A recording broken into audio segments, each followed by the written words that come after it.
Good afternoon, everyone. Thank you very much for tuning in today for this special webinar, Auditing and Controlling Cybersecurity Risks. I'm very pleased to welcome you to this webinar on behalf of Smith Business Insight and the CPA Ontario Centre for Corporate Reporting and Professionalism. The centre was established at Smith School of Business at Queen's University thanks to the generous support of CPA Ontario. Please note that closed captioning for today's webinar is available using at the bottom of your screen. We are also recording today's event, and you will receive a link to that recording in your inbox in the next few days. My name is Bertrand Malsch, and I am an accounting professor at Smith. I will be your host for today's event. Cybersecurity is crucial for organizations today. The American Institute of Certified Public Accountants calls cybersecurity one of the top issues on the minds of management and boards in nearly every company in the world, large and small, public and private. How can accountants and auditors do their best to control and audit cybersecurity? What are some best practices and what else do you need to know? There's lots to understand here, and we have an amazing panel today to help us along. Let me briefly introduce our speakers.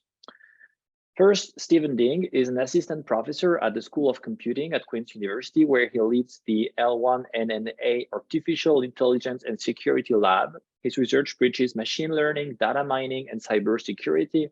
His current research is supported by BlackBerry, the Canadian Centre for Cybersecurity, under the Communication Security Establishment, and Defence Research and Development Canada under the Department of National Defence.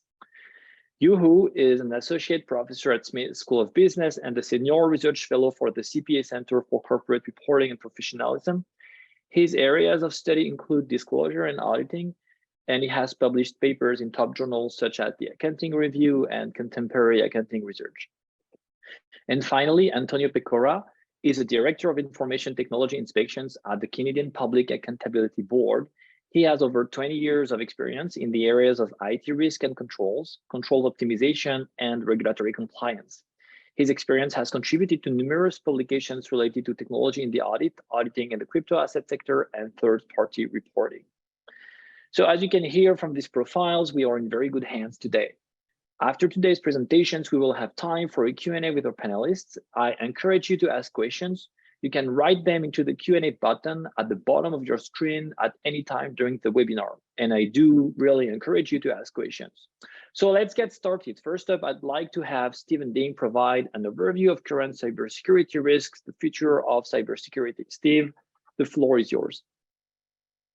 Thank you very much, Bertrand. So let me try to share my screen. So thank you very much for the introduction. So my name is Stephen. So I'm assistant professor with the School of Computing at Queen's University.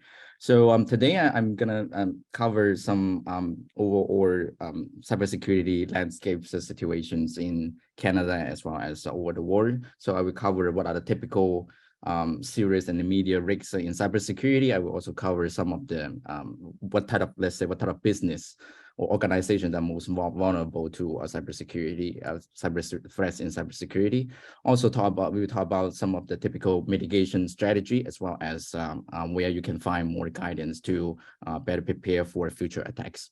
So I have been working in cybersecurity more on the research and development sectors against advanced threat actors for more than 10 years. So my interest in cybersecurity start from when I was a kid, that I really like video games, because I feel like, in cybersecurity you always fight against somebody that is changing, some adversaries that's on the other end of the world that you don't know who they are. So this is very exciting. But later on I found out that, well, instead of fighting against something that is futuristic, that is unknown to you, I found out a lot of cybersecurity attacks and patterns that are actually coming from the history. So that's why the subtitle here that said it's fighting against the future and the history. Because in security in cybersecurity we have a joke that like the only thing that human learn from history is that human never learns from history, because most of the cybersecurity cyber attacks as well as the risks that we saw as of today, they're actually the same as the past, but attackers definitely leveraging more advanced economic as well as technological tools that to repeat the same patterns, make them even more powerful and impactful. So to start with, let's stand in the shoes of the attackers, the threat actors or adversaries that we call, right? So what is their motivation? So how good is the market for them, right, to launch cyber attacks? So if we look at the cybercrime course or the wars in the past 10 years, as also to see the projected values in the next couple of years, you will see that in 2015 is already $3 trillion. 2021 doubles the amount to $6 trillion, and is projected to go beyond $10 trillion in 2025. So these are the costs of cyber, the cost that or like the market share for, you know, the cake for the cyber criminals attacks, right? So if we compare to some of the major illegal activity, for example, global major illegal drug trades, 652 billion, that is 2014, as well as damage, let's say for natural disasters, the total cost of damage inflicted is around 3,000 billion. So actually the cybersecurity or cybersecurity in general actually is a very profitable market from the attacker's perspective. And especially this day to launch a cyber attack is not as difficult as you do illegal drug trades, right? You have a computer, you have internet, you are ready to go. You can buy a lot of cyber attack as service products that are available in the dark markets that to directly launch attacks, and also they can help you to collect the profits, as well as, let's say, the ransom payments as well. So the threshold of doing or launching certain cyber attacks or doing cybercrime is really, the threshold is really low, and the market is actually from the attacker's perspective is a really big market. Okay, so that's why we have seen an exponential increasing number of cyber attacks at these days. And if we let's have a look at the protection side, right? So to see how much we have been spending in cybersecurity protection, you will see there's a big gap of the cost between the cost that we saw in the last slide, as well as the expense that we have in here, right? So the global cybersecurity market, protection market, that people put investments, put in budgets in the protection, and is projected to exist 248 billion by 2020, by next year. And Canadian business in 2017, the last time that our government did the statistics is 2017. This number is actually much higher this year. So in 2017, it's around $14 billion spent. So you see there's a big gap between the actual costs that of a cybercrime versus the investments that we put into the cybersecurity protections, right? So what are the most vulnerable sectors in this cyber attack stance, right? So from CRA's statistics in 2019, so 91% of Canadian business organizations were impacted by at least one cybersecurity incident that prevent them from normal operations for at least 24 hours.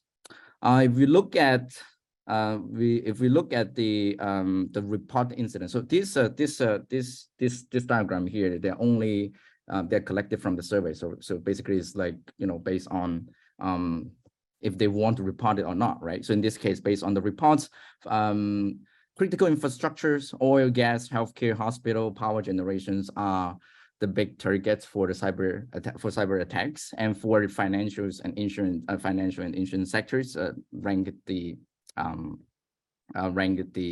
fourth, approximately between 20 and 30%, more between 25 and 30% of the incidents that are coming from this domain. And then the rest, mining, transportation, manufacturing, etc., they are all critical infrastructures that for Canada.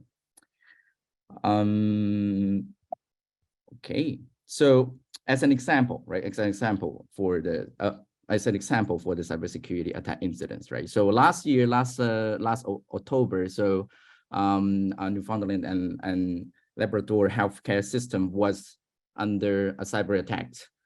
So basically, the attacker infiltrates into the network of the system, and basically control certain data that's stored on several servers. So basically, the consequence is that the doctors as well as the staff cannot access diagnostic information in their database systems, and the whole crew has to be forced to adopt a paper-based approach to follow up patients' appointments, etc. Emergency has to shut down for 3 days, and thousands of procedures appointments has to be delayed. And more important, actually, after a post investigations of that event, there are certain amount of sensitive data has been stolen by the attackers as well.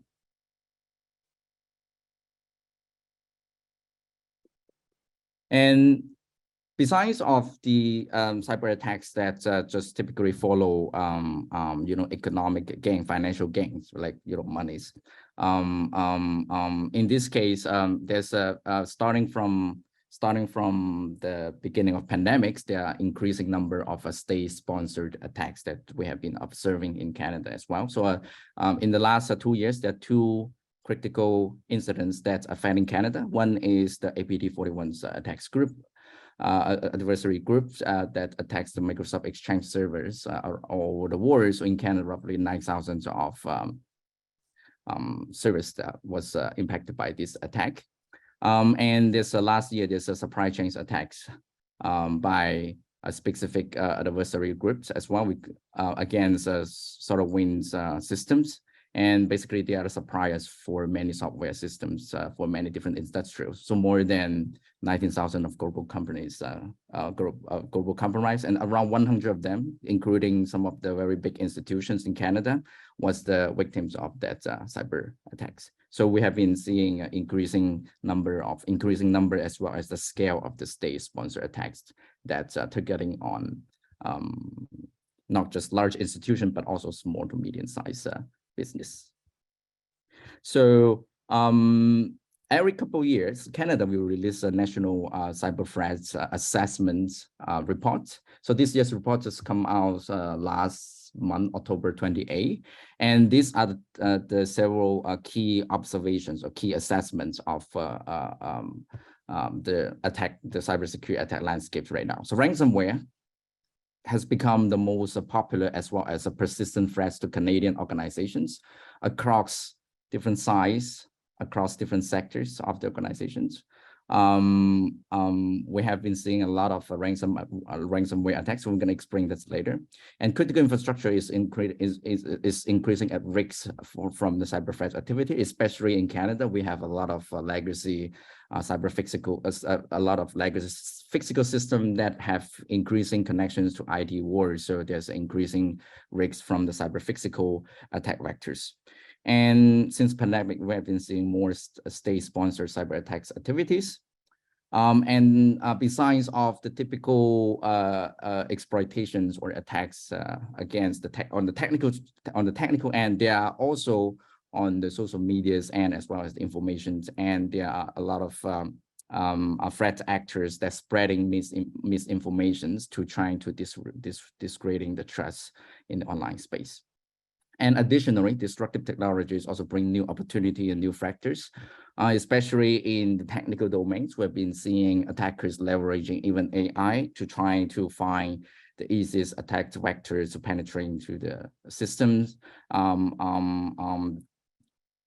We have all these, advanced technologies for IT world to, make our lives better. But at the same time, all of this system, all of these tools are readily available for the attackers as well. Okay, so one of the key threats that listed in the last slide is about ransomware. So what is ransomware? Ransomware is kind of malicious software. It's a malicious software that's trying to restrict access or normal operations of a computer or a device or a server or like a database, as well as its data. A typical way of ransomware's operation is that it tries to encrypt your data, on your, or either your laptop or your server, and you have to pay them, right? You have to pay the adversaries in, cryptocurrencies in order for them to restoring your data, so you can resume your normal operations. So ransomware is type of a malicious software that we have seen It's the most popular software, I would say, malicious software that we've seen in Canada. So in Canada, typically we're seeing around 300,000, more than 300,000 unique new malware. It's like a new malware that you have never seen before, 300,000 of them every single day coming into Canada. This is the typical rate. And a lot of them, they're actually ransomware and different variants. So you have to pay them in order to retrieve your data. So regarding the payments, right? Regarding the payment, how much people pay, right? So because you know, cryptocurrency, you can track online transactions, right? We can associate, for example, those payment address to certain threat actors. So typically, so you will see that on average, the payment is around between 200,000 to 300,000 single payments. But the problem is that even if you pay them, if you pay the adversaries, if you trying to restore, ask them to restore your data, give you the decryption key to decrypt your data, only 42% of the organization who pay the ransomware have their data completely restored. And if I remember correctly, I don't have it in a slide, but if I remember correctly, 70% of the organization pay the first time, will have the second time of ransomware attack because they're already very familiar with your system. They are also knowing that, okay, you are very likely to pay the ransom pay the ransom amount in order to resume your data. So this year, the inflation actually also bring up the ransom payment as well. 11% of business pay more than 1 million, right? It's up from 4% in 2020. And on the lower end, the percentage also lower. So it's from less than 10,000 decrease from 21% to 34% has been increasing. And the targets now less likely to be small individuals, but instead small to medium-sized company. And but that is only the ransom payment, right? But typically you have additional costs associated. Either let's say you don't pay them, you try to restore your own data. There's also costs associated with it. So two recent studies that showing that the cost is typically between 500 to 800,000, right? And actually, in certain country, paying the ransomware is illegal. Is illegal to actually pay the ransom and ask the attackers to restore the data. So, so what are the leading costs of ransomware as well as so this distribution diagram is for ransomware, but typically we see the similar trend for the other cyber attacks as well. So spam, phishing email, they are still the leading cause of ransomware as well as the other cyber incidents, 54%. That's why I say in the beginning, a lot of time, yeah, we saw history of trying to repeat themselves. And even for ransomware, the first ransomware was in 1989, the same year that I was born, right? But now it becomes even popular than that year. So it's not completely something new, but it's just the attacker leveraging this new techniques as well as a new economic tools to, for example, cryptocurrency to collect the payments, right? So spam, phishing email, and then poor user practice guidance. So like a lot of time, especially for small, medium-sized company, there's not enough guidelines and policies defined regarding how the data is stored, how to classify its informations, and what kind of procedures to follow in order to set up the device. Lack of security training, and sometimes it's not because lack of security training. Security training, most people have it, but maybe it's not doing it in the right way. It's too long, and weak password and access management, etc. Yeah. Okay. So what to do then? So we see there's many different courses, and let's say as a small, let's say if you are a small medium-sized company, or maybe you are coming from a big institutions in Canada, right? So so what should we? So where can we find more information on how to properly set up the protections as well as let's say, for example, policies such as incident response plans. So in Canada, we have a Canadian Centre for Cybersecurity. So Canadian CCCS basically is a part of the CSE, and it's a single unified source of expert advice, guidance, service, and support for cybersecurity for Canadians. So you can find all sorts of different kind of informations that it doesn't matter is for small size to medium sized business or a large institution. And it has a full guidance on, let's say, okay, you just start, like let's say you have nothing, you haven't even think about any security protections of your own company, or maybe you just have some initial setup, you want to see if it's correctly, right? So you can go to their websites, there are different categories that you can select, and then it will show you the guidelines, right? For example, as an example, for a small to medium-sized organization, there's a cybersecurity control, and there's a baseline cybersecurity control for a small to medium-sized organization. It has a full list of action items for you to get started from, let's say, threat level self-assessment. What are the attack vectors? What are the data? How did you store all the data? You try to assess yourself, and then provide you additional information to, let's say, develop a full-fledged incident response plan. Let's say what happened if, what should do if something gets wrong, because in security is always a cat and mouse games, right? We can't guarantee that everything is perfect, 100% secure. And you also have guidance for you to securely configure your device and backups and encryption, etc. And these are the list of typical top measures. Let's say incident response plan is a must, typically is a must for me, because you can never guarantee everything will go perfectly. 2FA, MFA should be the standards in your, should be the standard access control for your organization. And you should enable security software. Don't turn off your antivirus. Don't turn off your antivirus. They're not perfect, but you can have multiple layers of defense, and make sure to patch the operating system applications, and backup and encryption data is very important. But actually one more important part is that have a very detailed documentations on how to restore the backup into your operational environment, so you can resume your operations as soon as possible. Finally, train your employees and train in the right way. There are many different guidance online as well. And if you have customers, right, customer education, user education is also a big part of it. And you can find more of this information online. Yeah. So that's all for my presentation. So we will do the QA section at the end of the presentation, at the order of presentation. I think you now is your floor. Thank you. Yes, very interesting presentation, Stephen. And let me just share my screen. All right. Okay. All right. So before I get started, I would like to thank CPA Ontario and Smith's Business Insight for giving me this opportunity to chat with you and share my views on cybersecurity. And my presentation today is about cybersecurity and accounting research, and I will focus on implication for the accounting profession. So, okay. As an accounting professor, I guess the first thing I need to do today is to explain why am I here. Okay, because normally you will say cybersecurity is a computer science subject. Okay, so why is cybersecurity an accounting issue? And I think it's basically come from the major job of accountants. Okay, and to summarize, we accountants are the producer as well as the keeper of the information.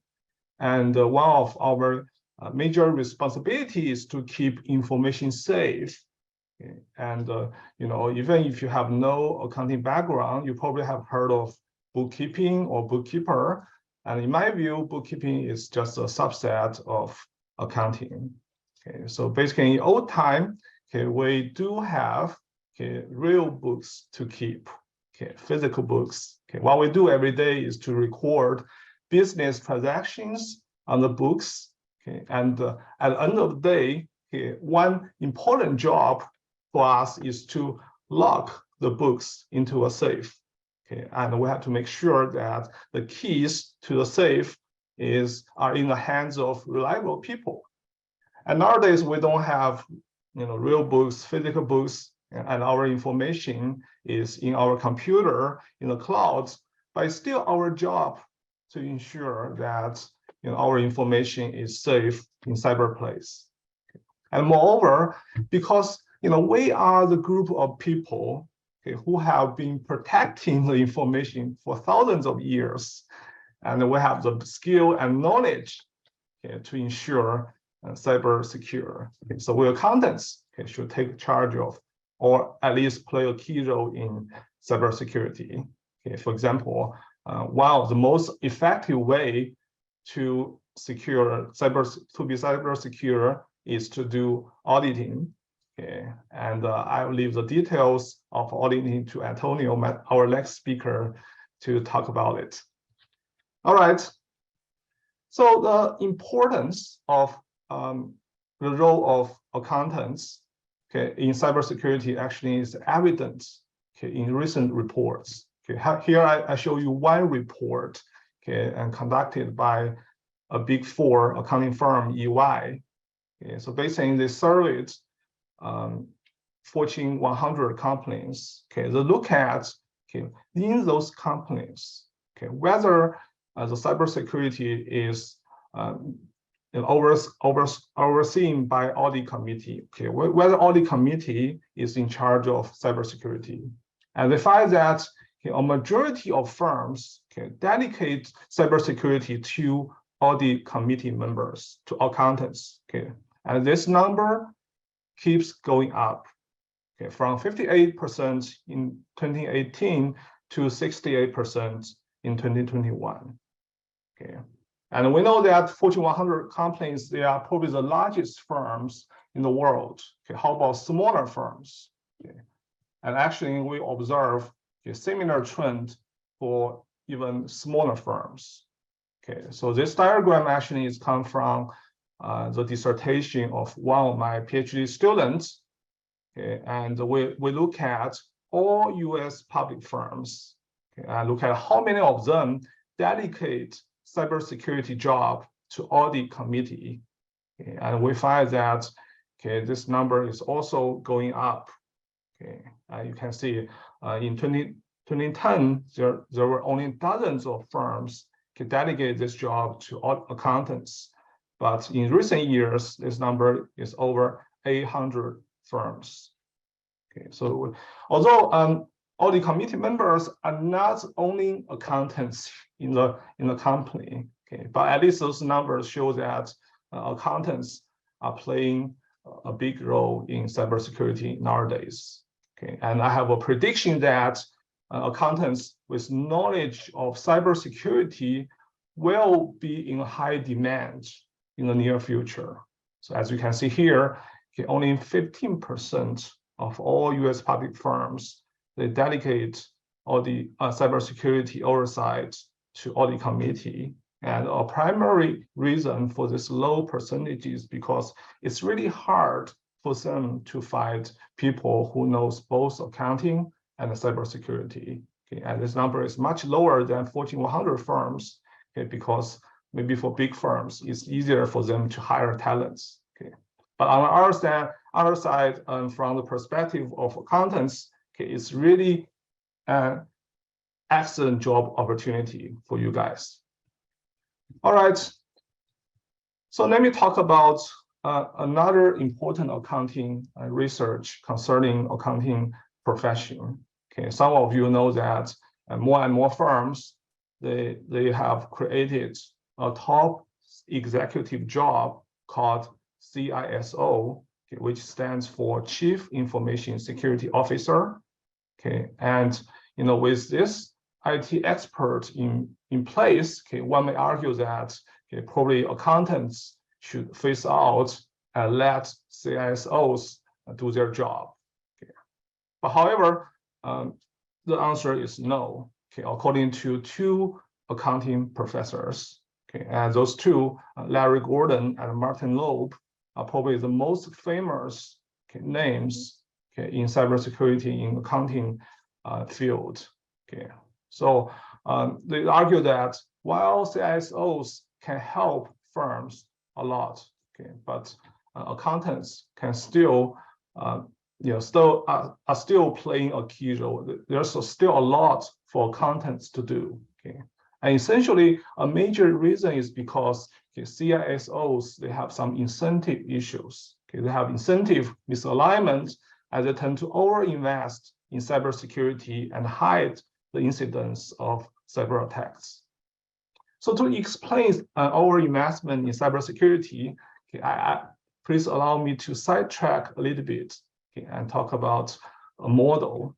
Okay, and this model is probably something you are interested. Okay, it is called Gordon Loeb model for cybersecurity investment. Okay, developed by the same two accounting professors.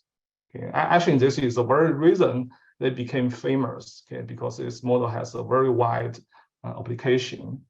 Okay, and I'm not going to get into the details of this model. Okay, but the basic idea is that they find the benefit of investing in cybersecurity, okay, is increasing, okay, at a decreasing rate, okay, which is this curve. Okay, it's increasing at a decreasing rate. Okay, and in this case, the optimal amount of investment in cybersecurity is not a minimum, it's not a maximum, but somewhere in the middle.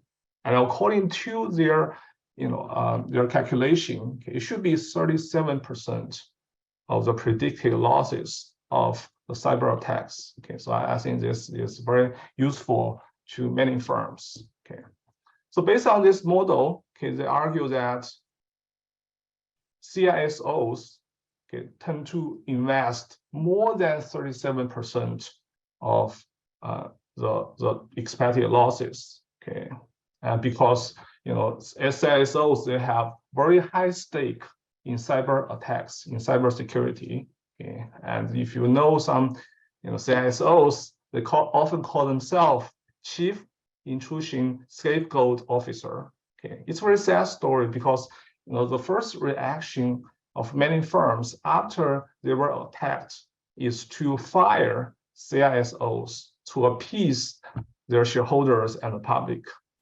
Okay, so therefore, because of this this threat, okay, CISOs always tend to invest as much as they can. They want to invest the maximum, but according to Gordon Loeb model, the maximum is not the best. Okay, therefore, it is over investment. It's a little bit a waste of a company's resources. Okay, so in light of this, incentive misalignment, okay, those two professors say, okay, accountants can definitely help in this case. Okay, for example, okay, firms can use, information security audit. Okay, they can make adjustments to compensation plans and also make adjustment to investment decision rules to mitigate CISO's incentive misalignment. Okay, so with accountants' help, okay, definitely we can do better. Okay, and those actions should be led by accountants. All right. So another area, okay, accountants can contribute to the society is through cybersecurity disclosure. Here I'm talking about data breach disclosure. Okay. So first of all, why should we expect firms to disclose data breach incidents? Okay. The reason is that the data breach incidents concerns the interest not only the shareholders, but also the whole public. Okay. So shareholders and the public deserve to know the incidents of data breach, okay, at a timely fashion. Okay. So let me use an example to show you the case, okay, show you the idea. Okay. So example is the 2017 Equifax data breach. Okay. So let's first look at the timeline of this data breach. Okay, so this data breach began in May of 2017, and it was discovered at the end of July, but it was until September the firm disclosed this data breach. Okay. And because of the data breach, okay, their stock price has fallen 31%, okay, which is equivalent to $5 billion, okay, which is a loss of shareholders. And also, to the whole public, okay, this data breach exposed the private information of 8,000 Canadian citizens and around 148 million US citizens. Okay, so it damages the interest not only in the shareholders, but the whole public. And what makes it worse is that some top executives in that company, took advantage of this delay in disclosure and conduct insider trading and made a lot of profit. Unfortunately, they were caught and arrested afterwards, and they were sentenced for 4 months of jail time. So from this example, we can see that timely disclosure of data breaches is important to protect the interest of shareholders as well as the public. So unfortunately, in stock market, so far, we don't have specific rules to force companies to disclose data breaches. So that's why many firms chose not to disclose the data breach or disclose them very late. So although this year, 2022, there's some proposed rules to the US Senate, but it's not very likely those rules will pass. So given the lack of regulation, accountants' role should be even more important in this case. So to show this case, our research team actually did a simple research. We look at 2 groups of firms. We look at the role of audit committee in cybersecurity disclosure, and one group of the firms are the firms with audit committee in charge of cybersecurity, and the other group is the counterpart, firms without accountants in charge. So we argue that the first group will do a much better job in cybersecurity disclosure for 4 major reasons. I listen here, authority, expertise, independence, and diligence. We are the diligent people, we are accountants. So this is what we found.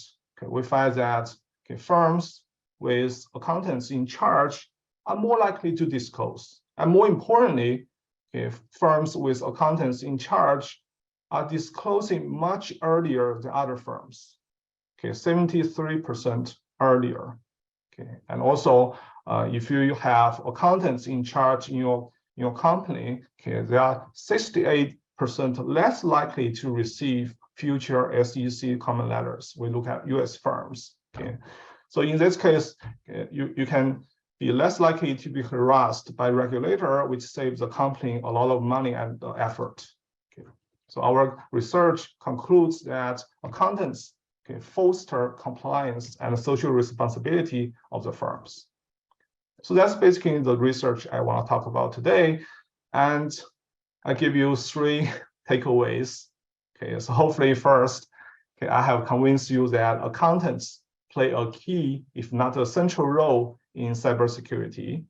And I have a prediction that in the long run, knowledge of cybersecurity is a must for all accountants.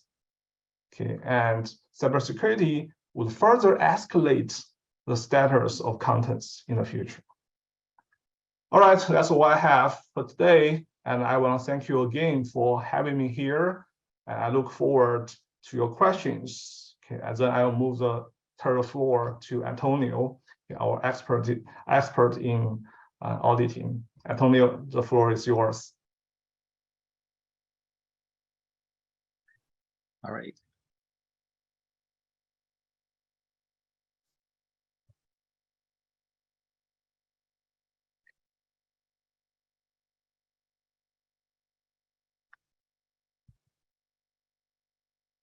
All right. Well, good afternoon, everyone. Thank you, Hou, and thank you to Queen's University Smith School of Business for inviting me to speak here today. It's wonderful to be part of this webinar on cybersecurity. So today I'll be providing some insight from a regulatory perspective on what we're noticing in today's IT environment, the role of the auditor, and some best practices when responding to cybersecurity. First off, as both public and private sectors grapple with cybersecurity, the investor and other stakeholders' demands for an expectation of transparency on how companies are managing this risk are increasing.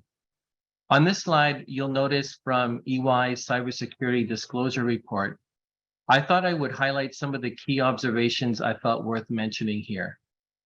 Many companies are enhancing their cybersecurity disclosures with modest increases across most of the disclosures tracked. In addition to board oversight, there were significant changes in identifying director skills and expertise, as well as board-level committee oversight. The study also found that cybersecurity readiness simulations and reliance on service organizations are still scarcely disclosed, despite being common in the market and vital for enhancing cyber resilience.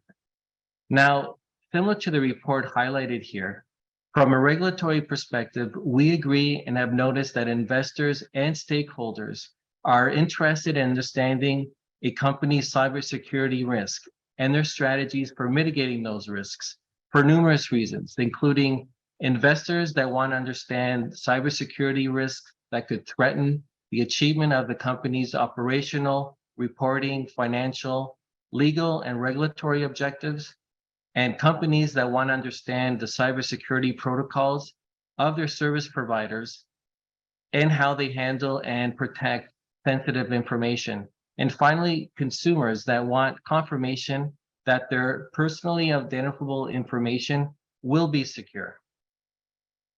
As discussed in the previous slide, cybersecurity can have pervasive impacts on companies. And I would say during the last couple of years, we've seen organizations facing numerous threats with varying consequences, all in an environment marked by rapid technological change. With technology advancing and noticeable increases in companies outsourcing certain services and systems to service organizations, companies are facing new and evolving cybersecurity threats. In response, regulators, investors, and other stakeholders are increasingly interested in understanding more about the impact cybersecurity is having on certain industries and how companies promote cybersecurity resilience and build trust in their cybersecurity practices. I want to emphasize that the last few years, we've noticed that companies are providing greater transparency around how they are addressing cybersecurity risks. Now, something I thought was quite interesting was a recent report from the Privacy Commissioner of Canada that showed that 64% of breaches arose from unauthorized access through malware, ransomware, which Stephen mentioned in his presentation, and social engineering, as well as employees gaining access to information without authority. Also, recently, the Bank of Canada issued a report over cybersecurity and ransomware in financial markets, whereby they've identified several advanced persistent threat groups linked to attacks against government and public sector organizations in Canada. Unlike ransomware or financially motivated attacks that tend to become visible relatively quickly, these attackers typically want to stay undetected for an extended period of time. And in some cases, they may not immediately know how they'll exploit their access and are content maintaining a low profile while waiting for a future opportunity. Discovering these intruders can be particularly challenging and complicated, underscoring the importance of deploying strong intrusion detection capabilities and conducting regular threat hunts to find existing threats in your environment. Furthermore, the report also discussed how insurance against ransomware attacks may increase the likelihood of these attacks by documenting the willingness and ability of companies to pay ransoms. Law enforcement authorities have cautioned against paying ransoms for this very reason, as hackers target firms with cyber insurance policies in anticipation that they are more likely to pay. Today, based on our current regulatory standards, an auditor of public company financial statements plays an important but limited role with respect to cybersecurity. There is no broad evaluation of the company's cybersecurity risk or of its operational controls and other non-financial controls to mitigate that risk by the auditor. Cybersecurity is instead addressed by the auditor by examining the information technology the public company uses to prepare its financial statement. Moreover, the auditor examines automated controls surrounding financial reporting, including those regarding the reliability of underlying data and reports. Different regulatory bodies agree that the auditor must conduct a risk assessment during the planning process, regardless of whether a cyber incident has occurred. In my opinion, that assessment should consider any cybersecurity risk that could materially affect the company's financial statements, which may warrant a change to the audit plan. A company's auditor could design and execute procedures in order to address cybersecurity risks if they identify them as material to its financial statements. And for an integrated audit, this work could include testing relevant controls. Now, the Canadian Auditing Standard 315, or CAS 315, deals with the auditor's responsibility to identify and assess the risk of material misstatement in the financial statements. As cybersecurity risks evolve, the auditor should continue to evaluate the potential for cybersecurity incidents that may have a material impact on the financial statements. The updated CAS 315 requires the financial statement auditor to obtain understanding of how the company uses information technology and the impact of IT on the financial statements. This includes an understanding of the extent of the company's automated controls as they relate to financial reporting, the IT general controls that are important to the effective operation of automated controls, and the reliability of data and reports produced by the company and used in the financial reporting process. This understanding hasn't changed over the years. However, CAS 315 has recognized the importance cybersecurity has had on the IT environment and has called out cybersecurity in its Appendix 174, whereby if the auditor identifies a risk related to cybersecurity, the auditor should then design and execute procedures to address those risks. An important point I wanted to make here is that it's necessary to understand and evaluate cybersecurity risk considerations in order to make sure that ongoing risk assessments are carried out throughout the audit process. Beyond that, if auditors have identified incidents that resulted in a deficiency in the company's internal controls over financial reporting, then the auditor should also assess whether the company has put in place procedures to prevent similar future incidents. We know that cybersecurity risks are always evolving, so it's important for companies to carry out regular risk assessments to make sure their internal controls are up to date. The auditor's responsibility to evaluate and assess the risks of material misstatement does not end after the initial risk assessment is performed. Rather, it's important that it's an ongoing activity throughout the audit.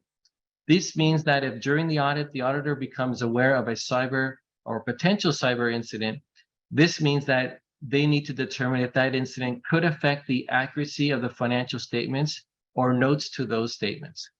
If an organization experiences a cyber incident, the auditor could or should need to revise the risk assessment and modify the planned audit procedures as appropriate. The auditor should also need to document relevant considerations of the cyber incident in the audit. And control testing plans may need to be adjusted if risks of material misstatement are identified that are attributable to the cybersecurity risks. And finally, I wanted to emphasize that an auditor must obtain an understanding of the company and its external and internal environment, as well as keeping current on recent events.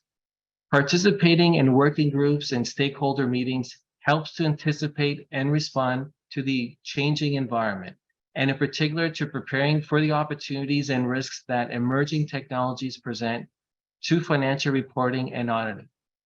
Finally, cybersecurity presents a significant risk for many companies. Auditors being involved early on could assist companies in its oversight and enable stakeholders to have increased confidence in company-prepared cybersecurity disclosures. Thank you very much, and I'll pass it back to Bertrand. So thank you so much, Antonio, Stephen, you for your presentations. I think there is a lot to dig into from what you've said. So if you have questions for panelists, you can type them into the Q&A button at the bottom of your screen. We have had some of them during your presentations. And perhaps I will start with a simple question, but I think that the question that captures some of the questions that were posted in the Q&A box, but that also speaks to your different presentations. And simply speaking, the question would be, when cybersecurity investment is enough? So, you know, we've had, so you showed us, like, you know, this 37% number, like, you know, so I guess, you know, it's a little bit, you know, I'm not sure if this is a hard number or not, but, like, you know, you tend to argue that at some point, you know, there is a tendency to overinvest, and this overinvestment may even potentially result in a loss. There was someone asking in the chat or observing that you have organizations who follow all of these guidelines, you know, who have a lot of resources and still get successfully attacked. So is it something we have to live with, and an acceptable risk we have to live with, or is it, like, you know, so when cybersecurity investment is enough? Antonio, you, Stephen, what are your thoughts on this? Yeah, I want to first share my view on this. Actually, how much we should invest in cybersecurity is a very complex issue, okay? Because cybersecurity is something like has a very strong externality, okay? It's not only depends on how much yourself invest in, but also depends on how much your peers invest in. So as far as I can remember, there was a very famous research article published on Science, okay, talking about this externality issues. And so basically, the bottom line of that article is saying that there need to be a very strong coordination of all the firms, okay, in a certain industry to all fight against the cybersecurity. It's not only one firm should do a job; everybody should do that job. So basically, 37% is based on a single firm's situation. Okay, but if you want to totally deter this cybersecurity, it should be not only the firms, probably the government should take actions as well. And also there's another article, another report by World Bank. Okay, so asking the government to take more actions, but unfortunately, in many countries, we don't have rigorous regulation on this one, and hopefully more actions will be taken in the future. Okay. So, Stephen, in the same line of question, is it something inevitable that at some point an organization will be phished and successfully hacked? And so then the question is not if, but when. And then in terms of resources, you know, there is so much to invest, but at some point, you know, whatever defense you put in place, you'll be doomed. Is it? Am I cynical here? Am I too pessimistic, or do you have a more optimistic view of how to defend against cyber risks? I think so.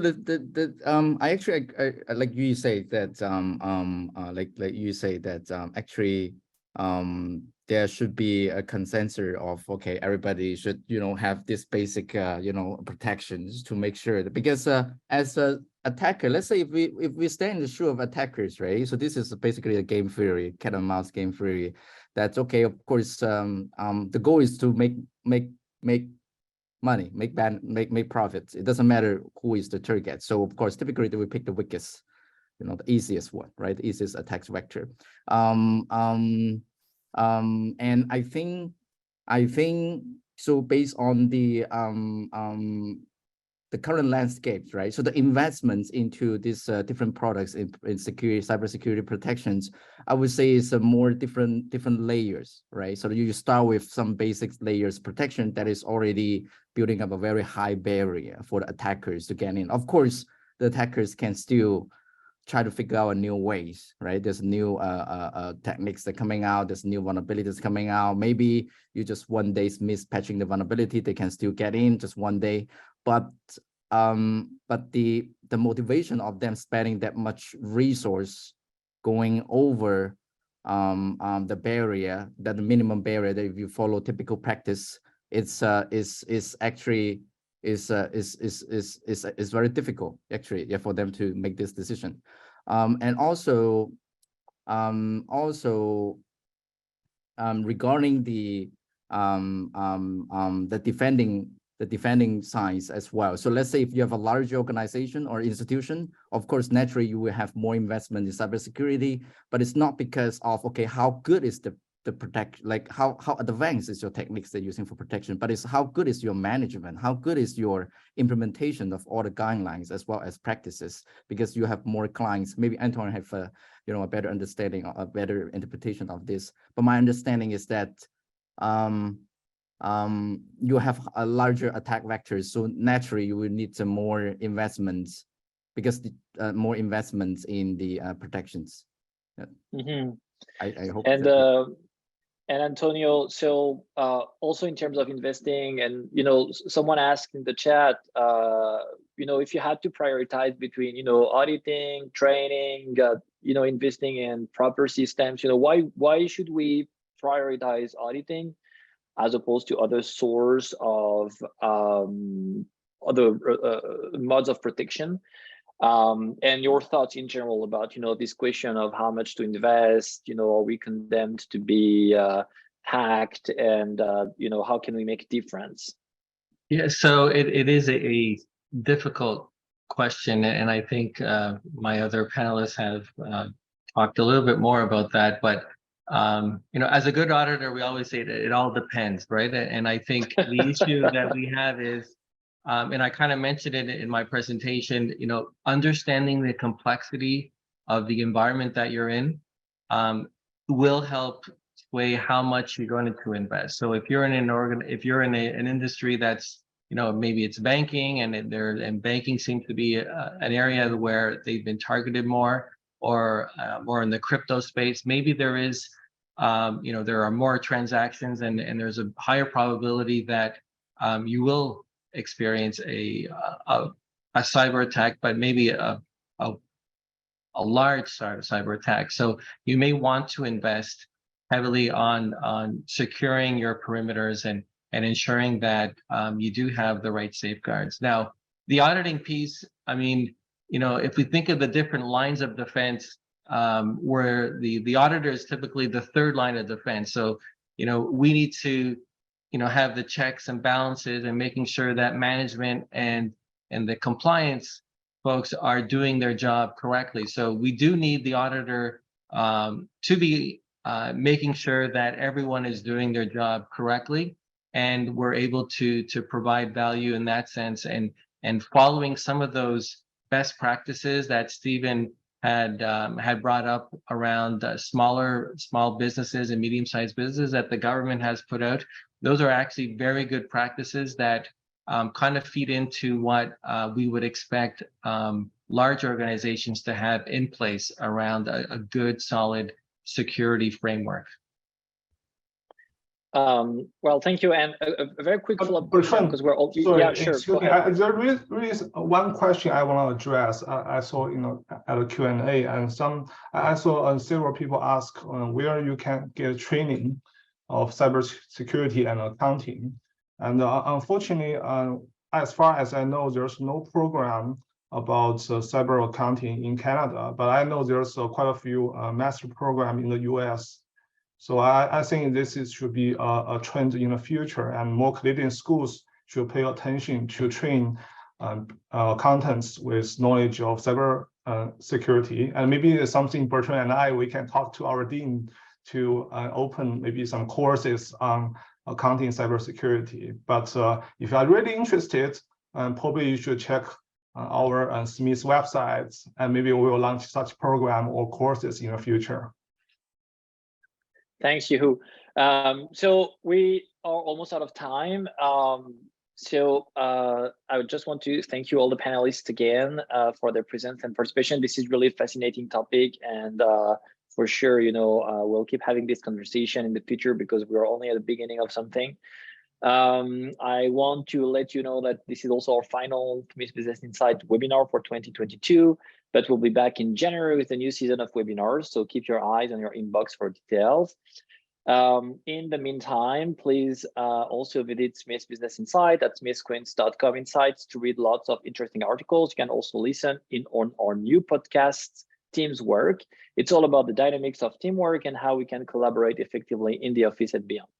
That's it for us. Thank you so much, Stephen, you and Antonio again for your fantastic insights today. From Smith School of Business at Queen's University, thank you to everyone for tuning in and take care.